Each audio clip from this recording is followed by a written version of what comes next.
It is the signature tune of the magical Mitt Romney campaign. All you need to do is slash government spending and all our economic troubles will be behind us. But when he was asked if the president and a lame duck Congress should tackle taxes and spending after the election, Romney said, "Of course not. It's something that Congress and I, if I'm fortunate enough to be president, would work out, working together with good Democrats and good Republicans. We'll get the country going again." Congressman Chris Van Hollen is a Democrat from Maryland and the ranking member of the House Budget Committee. Good afternoon, sir. Martin, good afternoon. Mitt Romney has become the #1 purveyor of slogans like "let's slash spending." But you're a veteran of both budget fights. You also understand the reality of fighting to protect assistance for people in need. So what is your reaction when Mitt Romney makes this sound like a piece of cake at a church picnic?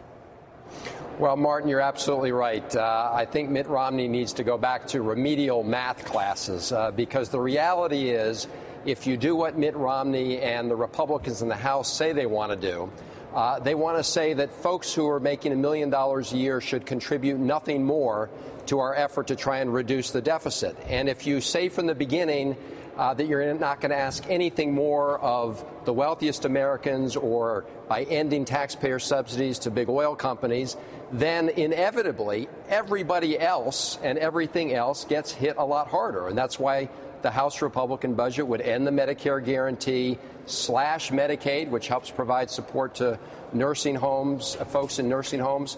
It would cut deeply into education and transportation at a time when we need to repair our roadways and transit systems, and, by the way, have 16% unemployment in the construction industry. So their proposal, again, says to folks who are doing very, very well, we're going to ask nothing of you, and we're going to ask everything of the rest of the country. So when he says that he'll work with good Democrats, does he mean Democrats who don't mind slashing Meals on Wheels for the elderly or transportation and respite care for 1 million disabled Americans? Are they the kind of good Democrats that he has in mind? I guess the kind of Democrats he's going to be looking for are people who have changed to the Republican Party. I don't think you're going to find many of those who subscribe to the Romney view of the world, which really is a sort of social Darwinism.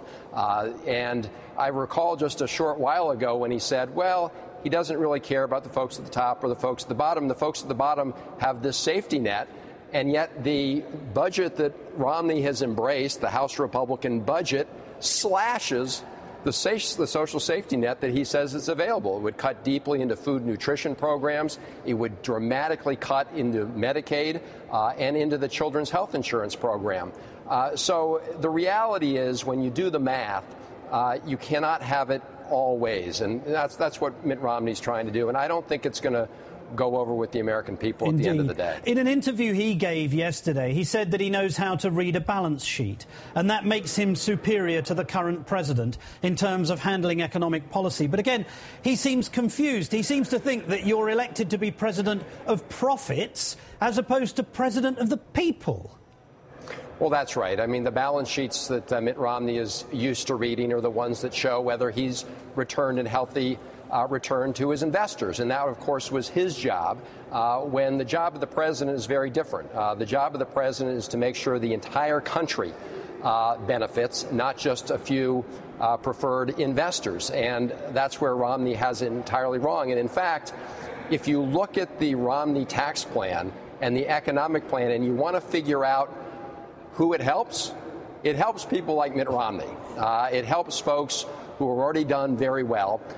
And the theory is based on the failed trickle-down strategy, which we know is a failure. We tried that for 8 years during the Bush administration. At the end of that 8 years, we saw a net loss in private sector jobs, even though we provided these tax breaks to folks at the very top. So, been there, done that, didn't work.